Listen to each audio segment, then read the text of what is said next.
And the Bank of Canada lowered its key interest rate by 25 basis points to 2.5% on Wednesday, making it the first cut since March as the central bank moves to stimulate a weakened economy. I sat down with economist and professor Dr. Moshe Lander to unpack the Bank of Canada's decision. Dr. Lander, thank you so much for the time today. My pleasure.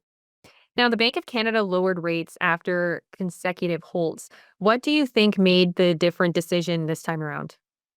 I think the Bank of Canada has been looking to cut interest rates for a while now. So the times that they've passed on it, it's because there's been conflicting data. On the one hand, we have a slowing economy and rising unemployment, which should be interest rates going down.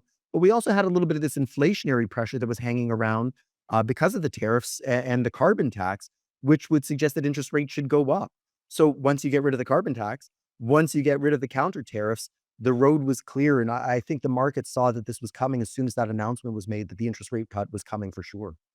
Now, some commentators have argued that there are more cuts coming. Is there room for the Bank of Canada to continue to lower rates? There is room for a few more rate cuts. I think now the exercise is what's the timing. The Bank of Canada has two more meetings this calendar year, and then they have eight more in 2026. I would think that there's maybe room for one more cut this year, but I don't think at both meetings we're going to see cuts unless the economy torpedoes itself and really falls into a deep recession. I don't really envision that coming, though.